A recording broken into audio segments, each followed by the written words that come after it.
Hey guys, welcome back to the Pharos Fit podcast. Good to be back with you guys again. I'm very excited today. I am here with one of the best bodybuilders in the world, Jons de la Rosa, a friend of mine. I've had the pleasure of meeting him on a few occasions. Just a super nice guy, super professional guy, and just a fantastic athlete. And we're so lucky to have him joining us today. So, John, I just want to say thank you first of all. I know you're a busy guy. You got a lot going on right now. So thank you for taking the time. We really appreciate it. Of course. So thank you for having me. It's a pleasure to be here. As you said, we've had the pleasure of being in front of each other a few times, and it's always been a great time, with the family and everything. So it's good to be here and share these experiences that we're going to talk about. Yeah, and you just moved to Florida. Well, I guess it's been a year now, right? Well, no. I've been in. Sean moved about a year ago. I moved 4 years ago to start this moved 4 years project. ago. Yeah. Yeah. Because you were at the Dragon's Lair for a good while, and then I was at the Dragon's Lair for about 3 years. Yeah. Are you loving it? You happy there? Well, the Dragon's Lair was a great experience, but I gotta say the new club that I'm at is next level. It's going to be awesome. I'm so excited for what you guys are doing, and we'll get to the fitness system Sawgrass a little bit later on. Yeah. But let's start off with your story, John. I know, you started bodybuilding at a young age. I know your father was he a professional bodybuilder? No, he was aspiring to be, but yeah, unfortunately, he had us at a very young age, about 20 years old. So family obviously took priority to a hobby at bodybuilding, where they weren't making much money back then, anyways. Yeah. Sure. So tell us about your story. Like, how did you get into it? What's been the journey? What's been your journey, and where are you right now? So I got into it at a really, really young age. I remember being a young kid, probably about 7, 8 years old, and like after school, my dad would come pick us up. Well, maybe it was like, I was around 9. My dad would come pick us up after school, and all the kids were like, "Oh my God, your dad is like the Hulk? He's a giant." Right.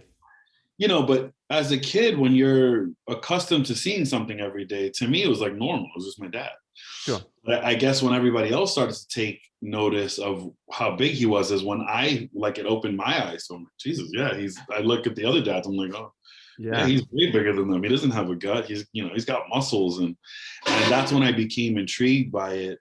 And he went out and got me some dumbbells, and we didn't have much money back then, and we lived in a 2-bedroom apartment. So the gym was also doubled as the living room. Yeah. So, and I say the gym because it was primarily a gym. My mom hated it. We had equipment everywhere, dumbbells everywhere. So he would literally pull out the bench and, do his workouts in the middle of the living room. And I would watch along and train with him. And from that very moment, I was hooked. I was intrigued with, first, obviously, building muscle. But then as I got older, I was intrigued with nutrition and supplementation, and how that all, plays a huge part in, what we look like inside and outside. Yeah, for sure. And so would you say your dad was your main influence as a bodybuilder growing up? I would say my dad and my uncle Sal, God rest his soul, were the 2 biggest influences in my life for bodybuilding. Yeah. Yeah, I mean, that's such a powerful thing to have that influence with you every day. Yeah. Just inspiring you every day. Did you feel like a pressure to be like as big as your dad, or was it just like a fun? No, I mean, me and my dad trained together every day for, I don't know, 10, 12, 13 years, up until 4 years ago when I moved here. So it was more like just 2 guys hanging out, doing a workout in the gym. We just would push each other. And my dad's a little bit of a jokester. So like I'm much more competitive than my father. I will say that. I played competitive sports all growing up and stuff. Right. So I had that competitive drive. It wasn't necessarily competitive towards my father. It was competitive that I knew I wanted to be a bodybuilder and I wanted to be my best. So I was much more competitive. So I took my workouts much more serious, because I knew that I'd be stepping on stage and competing against some of the best guys, first in New York and then nationally and now all over the world. So I took my workouts more serious, where my dad would kind of walk around and hang out and say what's up to people, come back 5 minutes later, do another set. Right. So yeah, that's kind of, but Yeah, we trained together all the way up until about 4 years ago, every day, every day. Amazing, amazing. What age did you start competing at, John? I was 17. Wow. Yeah, I was 172 pounds first time I was on stage. And when you first stepped on the stage, were you like, from that point, were you hooked and like, this is for me? Or was there any point where you're like, fuck this, this is. I mean, I definitely remember moments, not in my first competition. My first competition, I was so excited. I loved the process. I loved the adrenaline I had when I was on stage. And again, very competitive. So when I was being compared, it was like I was ready to die before these other kids were going to beat me at posing. Yeah.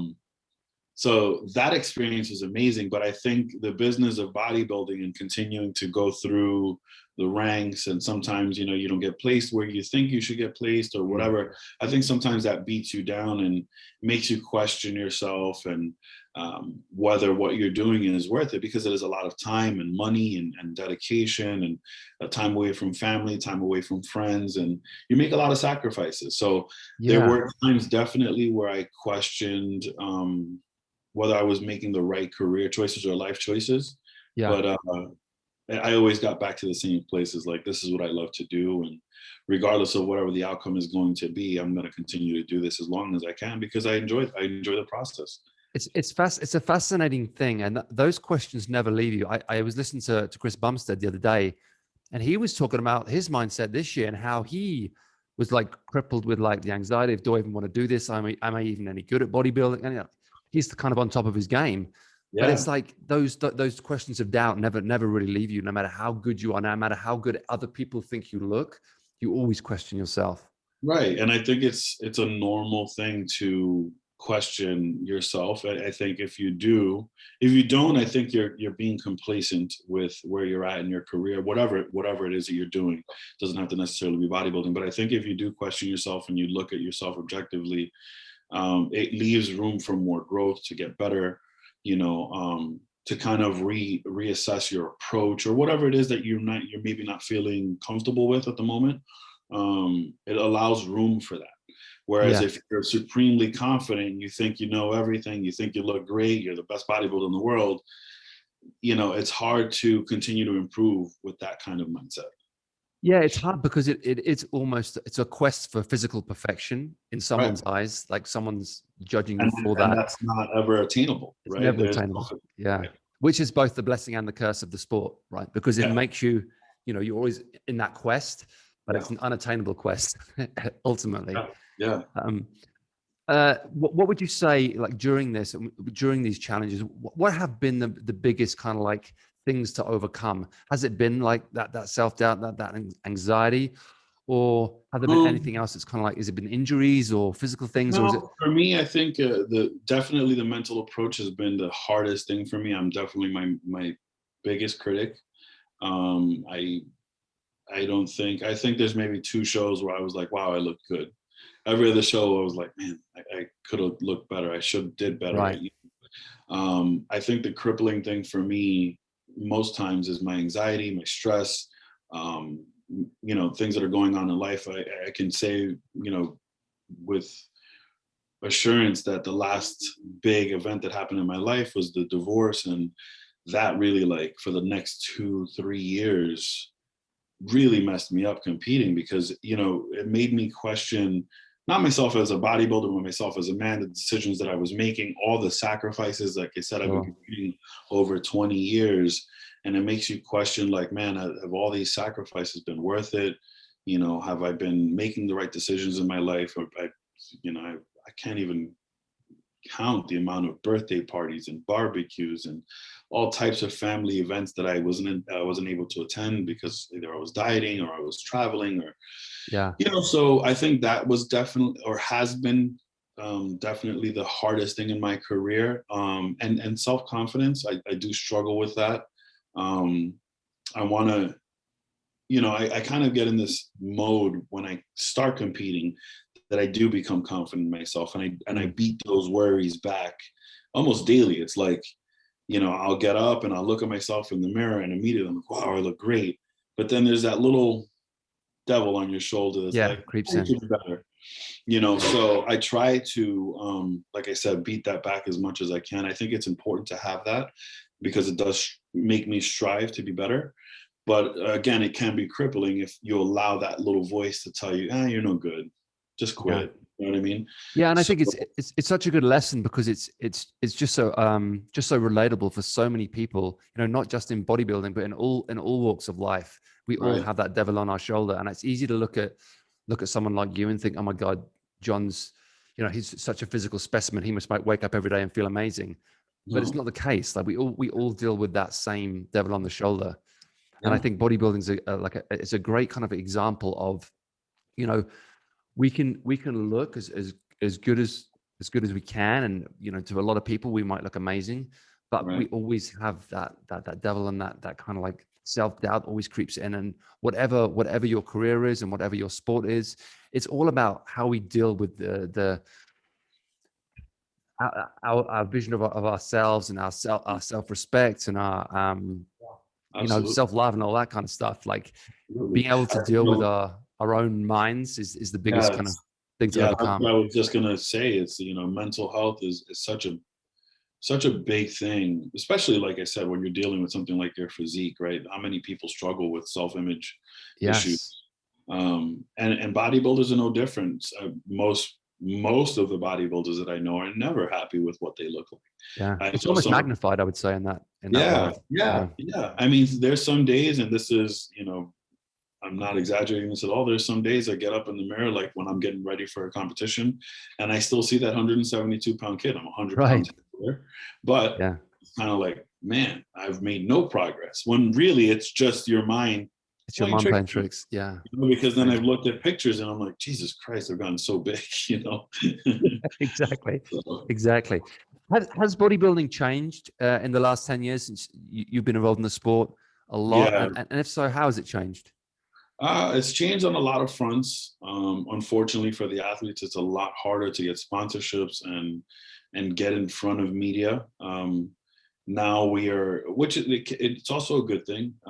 We're in charge of our own media, right? We have Instagram, we have TikTok, we have all these social media outlets that the magazines have kind of withered away, and Right. Yeah. the online forums again have also withered away, and where we had access to fans through these media outlets, magazines and stuff that offered us sponsorships to help with our careers. Now, the problem is that there's no longer these lucrative deals where bodybuilders can make a living. So we have to create our own content. We have to put out our own products, you know, like my line right there, Jack Developments. We have to constantly create things to sell. We have to sell products. We have to sell ourselves. We have to sell our image. We have to do our social media. So it's become difficult in that sense because the sport of bodybuilding is very, very expensive. Yeah. But again, I think a lot of it's also created a lot of opportunities for the more creative bodybuilder. Again, I'm not very good at social media at all. I do what I can, but there are guys that are cranking out videos left and right and graphics and, you know, all types of YouTube videos, and it's really cool to watch. I mean, I'm catching up on some of that stuff, but it's changed on that front. It's changed on the physique level as well. The physiques are getting, in my opinion, destroyed. We are pushing the boundaries of, I mean, I grew up in an era of bodybuilding where I think I'm still in belief that that was the greatest era of bodybuilding, where we had the Sean Rays, the Flex Wheelers. I mean, just beautiful physiques, big, Yeah. right? I'm a bodybuilder. I love muscle, right? I want to be big, but I don't want to be so big where my lines are distorted and you look like a mutant. And there was no pun intended to Nick, I think. Yeah. No, sure.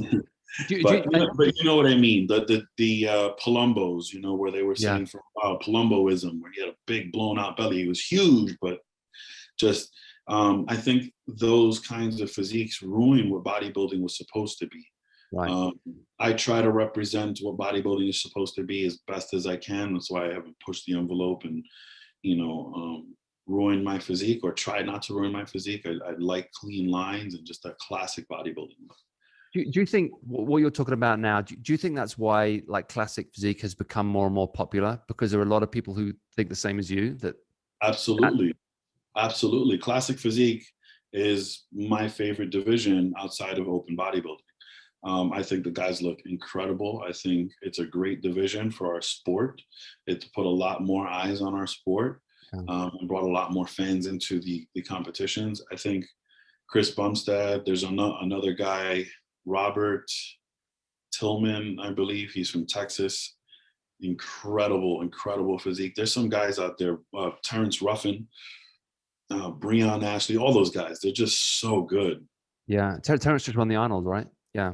Yeah, Terrence Russell. Yeah, Alex Cambronero, who plays second. Yeah, there's just such beautiful physiques out there that I think deserve a stage to be displayed and kind of like admired, because they are beautiful physiques. And again, looking back at it, those are the kind of physiques that I was attracted to growing up. I wanted to look like that. Sure.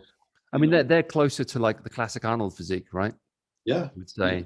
I mean, Bumstead's almost. I mean, this year he looks almost as big as.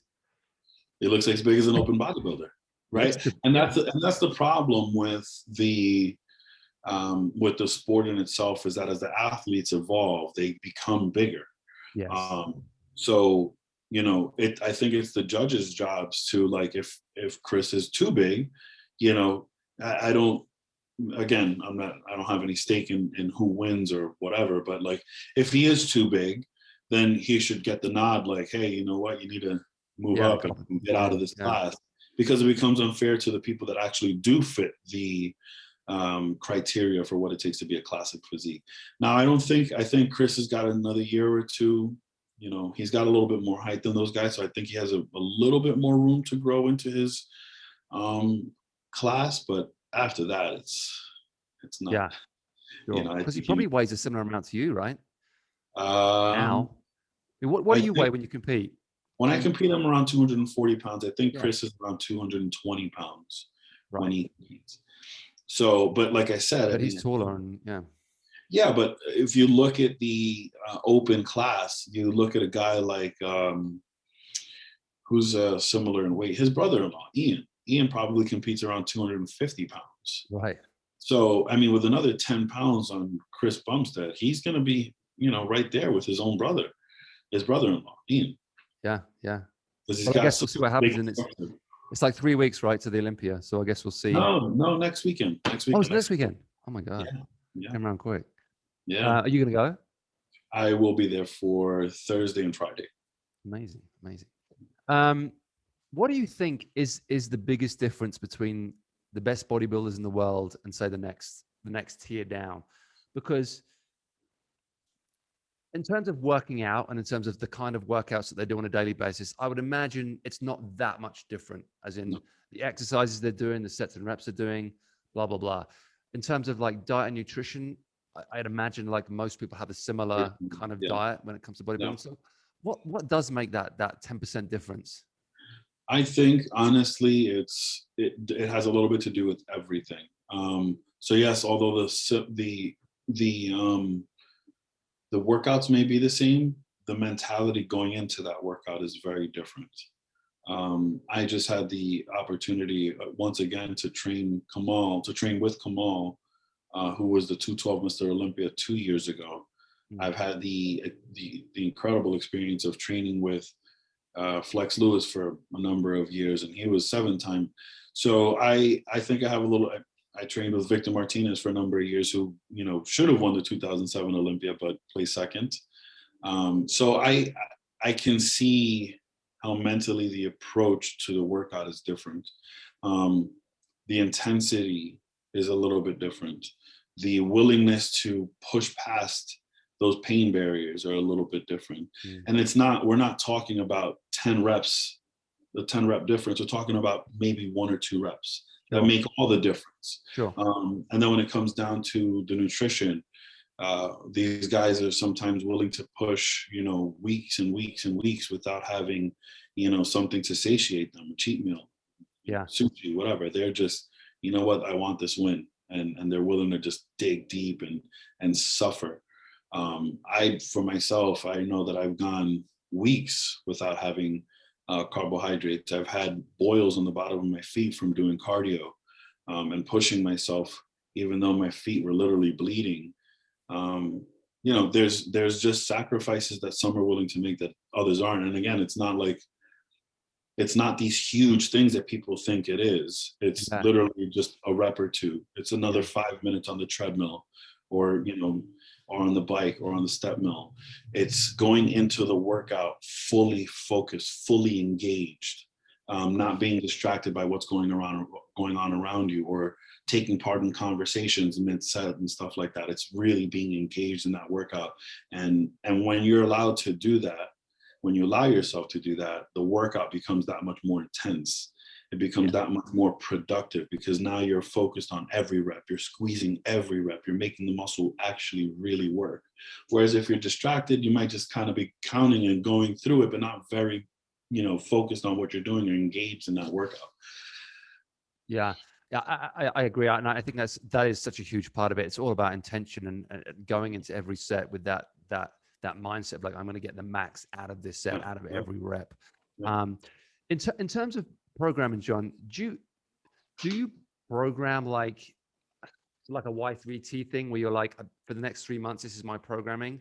Or are you more like intuitive? Like, I know I'm doing legs today. I'm going to go into it, like feel it out, see how it feels, and see what I want to work with. How do you work? I definitely do some programming. I do it at times throughout my prep or through my off season.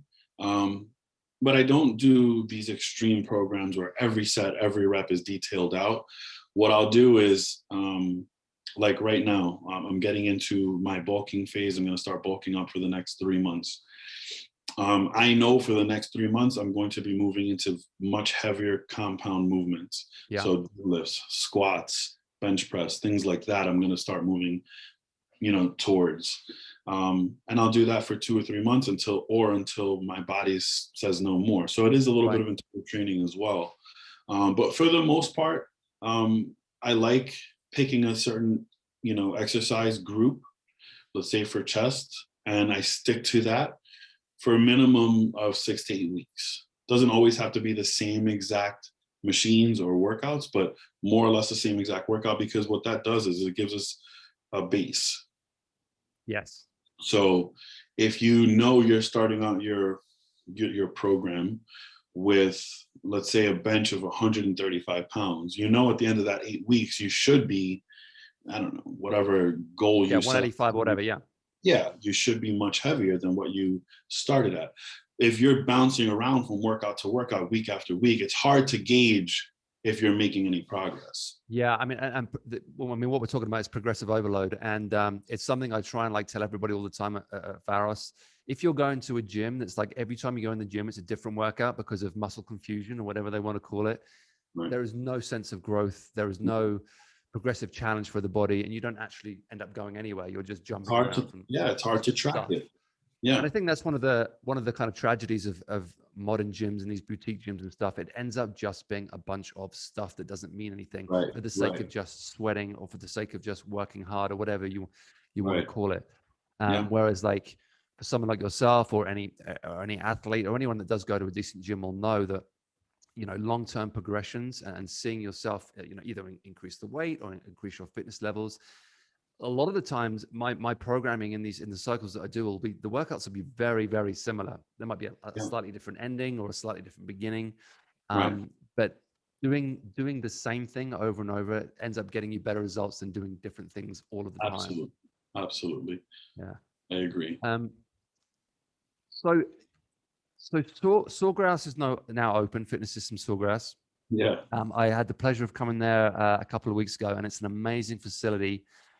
Tell us a bit about it. Like, how did you come up with the concepts, the designs, the equipment? I mean, you've got so much good equipment in there. Yeah.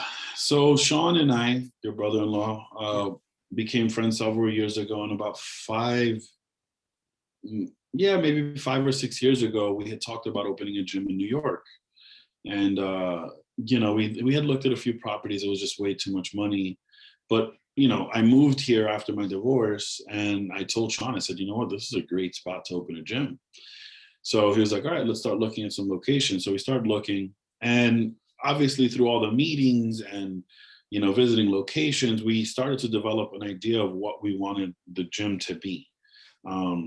And it's very similar, obviously, to his fitness system locations in California. But we knew that we needed to like step it up a little bit for this one, because we are in South Florida. It's kind of like, the mecca of like gyms, right? Everybody wants to be in shape here. It's always sunny. It's always nice. And there's seemingly a gym like every other block here. So we knew we needed to step it up in terms of what we offered in equipment and the atmosphere that we wanted to provide. And then, after looking at literally hundreds of locations, this one just kind of fell in our lap. And we got in there day one, and Sean and I were just hacking away at the walls. And yeah, you did so much on your own. Yeah, we did 90% of the stuff on our own. Yeah. The things that we needed to get done, we hired people for, but for the most part, I mean, Sean and I built the showers. We tore up the tile in the front entrance. I mean, we did everything. We painted. Holly was on the scaffold, and I was pulling her up and down while she painted the entire wall. I mean, God bless her. She's good at what she does too. So, yeah. I mean, I think that's why in the end it'll be so much more rewarding, because you did do that. You literally built that ship on your own, Yeah, well, I mean, Sean and Holly will tell you this, the last day that we were like, well, there's nothing else for us to do. I literally turned around and I had tears in my eyes. It was like, it was such a sense of accomplishment that like this was now done and ready for the public to enjoy what we had spent months building. Well, and there's a great analogy there to bodybuilding, right? So you're building something that means something, building something of meaning. And when it all comes together, it's like, that's why people break down on stage, because it's like that moment of like, fuck, it's happened. It's so rewarding. Yeah. Yeah. Why do you think Florida has become such a mecca for bodybuilding? Because it really is. Like, everyone moves there to be. Yeah, I think a lot of things. I think for bodybuilding, or for athletes in general, the state income tax is 0. So it's a big draw for bodybuilders, especially now. Again, going back to our, the beginning of our conversation, it's much harder for bodybuilders to make money. So we're trying to keep more of it. Sure. And a lot of states, especially where I'm from in New York, taxes are very high. Right. So I think that's appealing to a lot of athletes, especially bodybuilders. I think the weather, is also very helpful for bodybuilders. I remember getting up in New York and my joints were screaming some days when it was freezing there. I mean, you can't imagine going out to shovel 3 feet of snow. And I always use this analogy. Most people think like when it snows in New York, it's like this light, fluffy movie snow where it's like so easy. Kids are frolicking in this snow. No, it's like heavy, nasty snow, with dirt in it, and it's just not. And then you got to shovel your car out. You got to turn your car on for half an hour. You got to be careful when you're driving to the gym. And after shoveling your whole house, like I used to do, now I got to go get under a bar and squat 405 pounds while my lower back is already toast. So it's like, it's just the weather here is better. It's nicer. Again, everybody wants to like be in shape all the time here. It's just it breeds that. It breeds people wanting to look good. So I think that's why. Yeah, I mean, Florida now seems to be like Gold's California was in the 70s, right? It's where all the best bodybuilders in the world go to, go train. I guess being around all the other bodybuilders, helps drive you, right? Because that's motivation as well. Absolutely. Yeah. Yeah. I think it's a good thing. Yeah. So I have a question for you, and I kind of ask this on every podcast.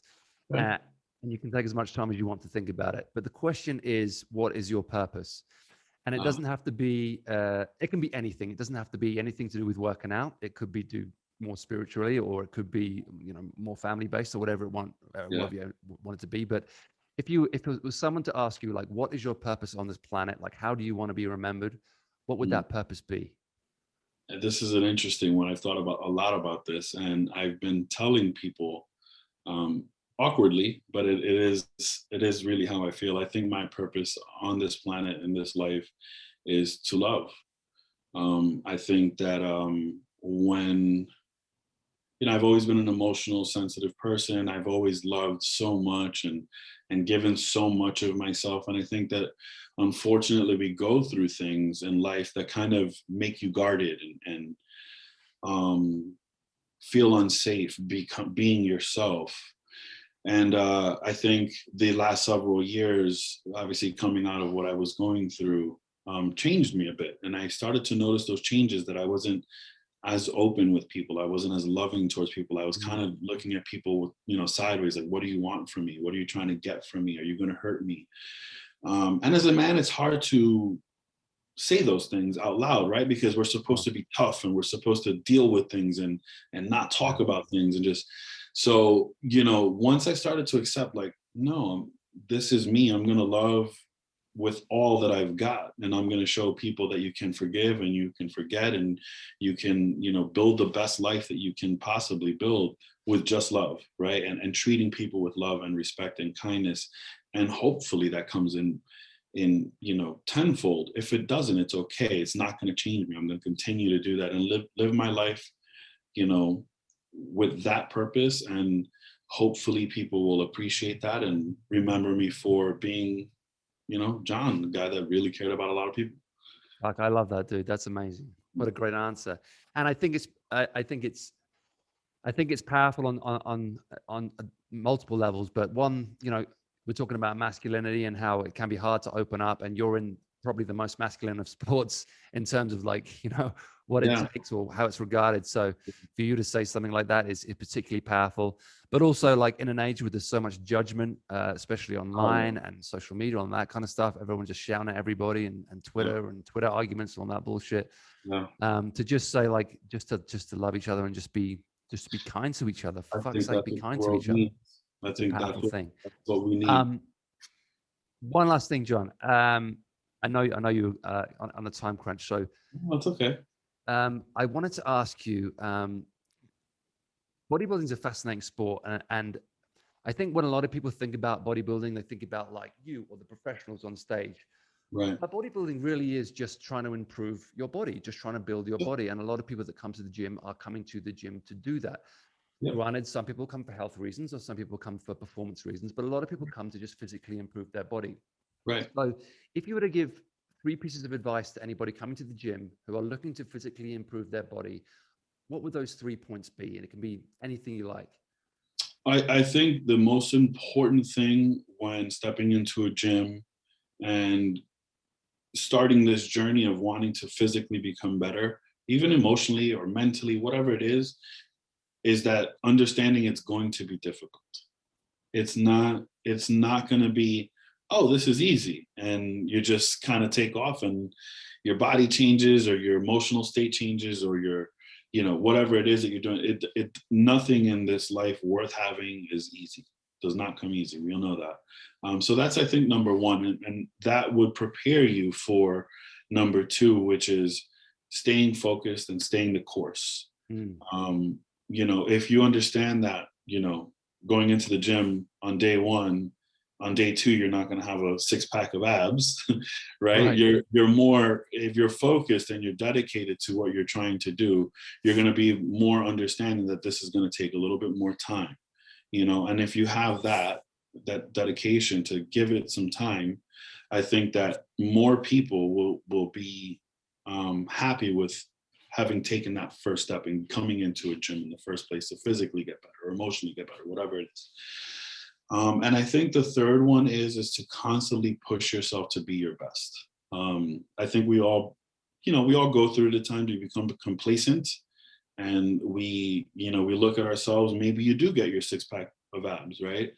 But you know, that's it. You're just like, oh, well, I did it, and that's it, you know. And that's how a lot of people fall back into getting heavier again and not doing their cardio. And so I think if we are, you know, complacency is a dangerous thing. I think if we can continue to set small goals for ourselves, it gives us the room to continue to push for more. It doesn't necessarily have to be, oh, I want bigger arms, I want bigger butt. It's like, okay, well, I made it here. I look in great shape right now. Let's see if I can hold this for another 4 weeks. And now you make that 4 weeks. Okay, now it's becoming a lifestyle. Now let's see if I can do it for 6 months.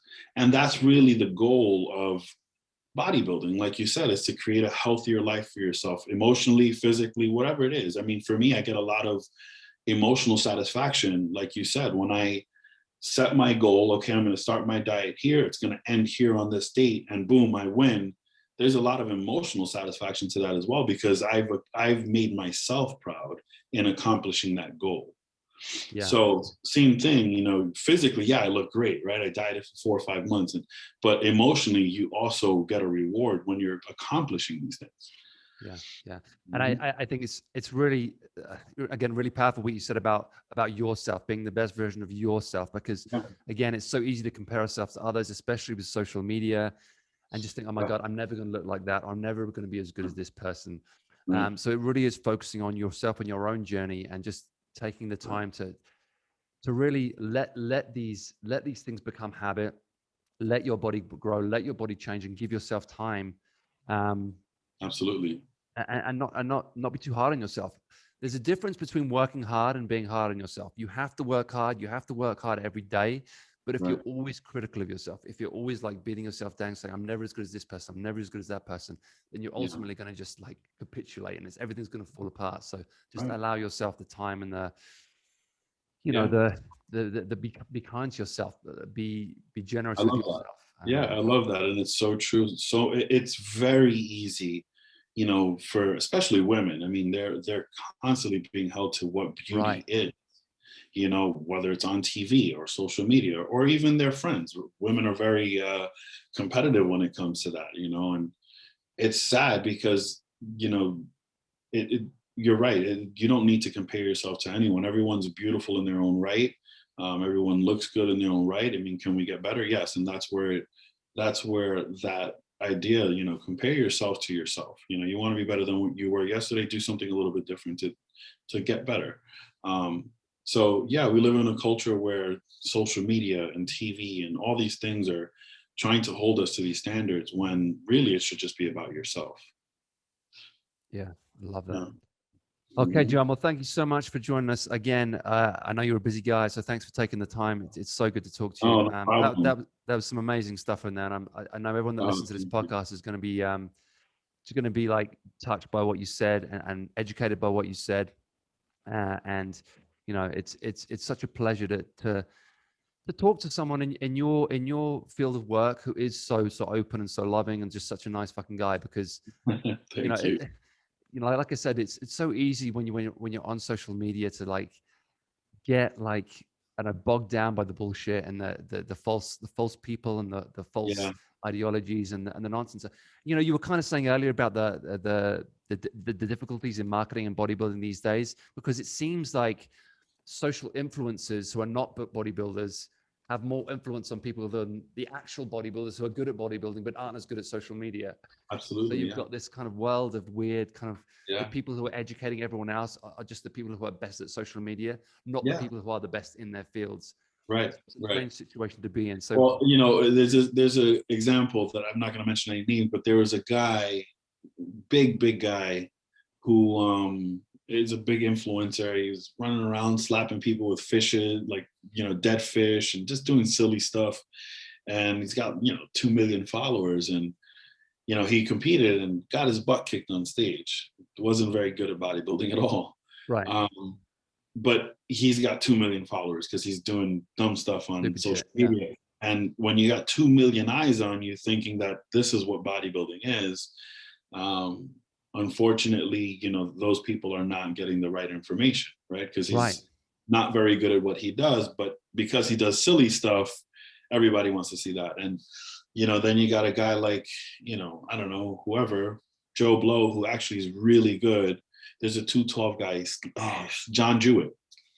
John Jewett is a great bodybuilder, super intelligent, offers incredible advice. I'm always looking at John Jewett stuff and learning from him.